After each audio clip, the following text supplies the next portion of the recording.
to this video. Update lang tayo ulit mga kaibigan dito sa kaganapan dito sa EC Cortez, Babaw, Mandawi City. Shout out sa inyong lahat mga kaibigan at maraming salamat sa patuloy ninyong pagsuporta. God bless po sa ating lahat. Ito yung kaganapan dito mga kaibigan sa ulat ng traffic. Stop pa yung go na yun mga kaibigan. Tingnan nyo, medyo busy yung kalsada ngayon kay today is Wednesday, September 10, 2025. Yung tao na yan mga kaibigan, sobrang sipag. Kahit mainit ang araw, nandyan lang nagbibinta ng mga basahan at saka sigarilyo. Okay, alright. Busy mga kaibigan. Dito ang kaganapan ito. Doon naman sa kabila, doon sa bridge. Ito mga kaibigan, update lang to kaya palagi naman akong may video nito. Kaya ngayon September 10 may update tayo. September 10 update lang tayo mga kaibigan sa mga kaganapan dito sa ating paligid. Okay, alright. Yan lang mga kaibigan. Stop na yun mga kaibigan. Yung mga sasakyan dyan, naghinto na sila.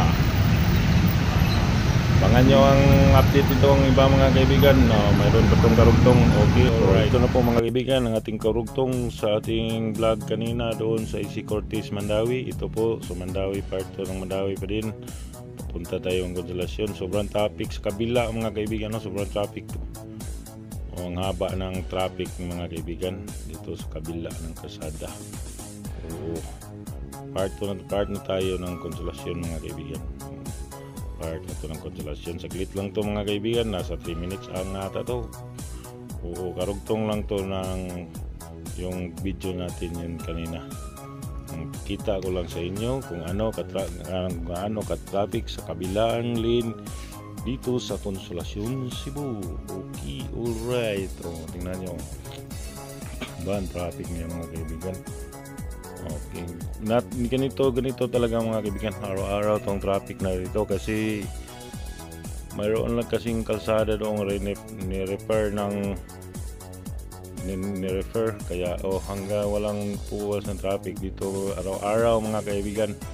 Doon papasok ng Cebu City at saka papasok ng Mandawi. Palabas ka naman ng Mandawi papunta kang Konsolasyon, hindi siya masyado traffic. Kasi ang doon lang, ang pasulod lang, may dyan pila may sadang ni-refer.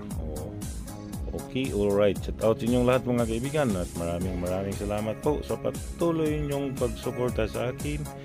God bless po sa ating lahat mga kaibigan. Okay. Siguro na nakalang ako, putang ina to ng truck na to. Kahit yung puno yung kabila, hindi yan naman tingwigil lang pasok ng pasok. Kaya yung kasama ko dito na lang sa kabila naman para lang makarating kami sa aming pupuntahan mga kaibigan. Haba ng sasakyan mga kaibigan. Galing pa to doon sa bridge ng Konsolasyon at sa Mandawi, doon sa Paknaan. Galing tong traffic na itong mga kaibigan hanggang Paknaan to, hanggang dito sa Tayud Konsolasyon. Sobrang haba ng traffic kasi maaga pa kasi yung mga tao papuntang work, papasok ng Cebu City at saka Mandawi City. Doon papasok din sa Lapu-Lapu City. Kaya ganito ang traffic. Dito mga kaibigan wala na, hanggang doon lang Tayud. Part pa to ng Tayud mga kaibigan, pero malapit-lapit na to, lampas na to sa tiyan. Kasi yung Tayud Konsolasyon yun ang pinakamalaking barangay ng Konsolasyon. Sobrang laki ng Tayud mga kaibigan. Malapit-lapit na ito mga kaibigan. Maraming salamat mga kaibigan sa patuloy niyong pagsuporta. God bless po sa atin lahat mga kaibigan. Malapit na to tapusin ko ito mga kaibigan kasi karugtong lang to yung video ko kanina sa EC Cortez. Dinugtungan ko lang para umabot siya ng 4 to 5 minutes kasi 1 minute lang to plus mga kaibigan. 1 minute plus lang to, kaya gusto kong may karugtong. Oo, magkarugtong mga kaibigan.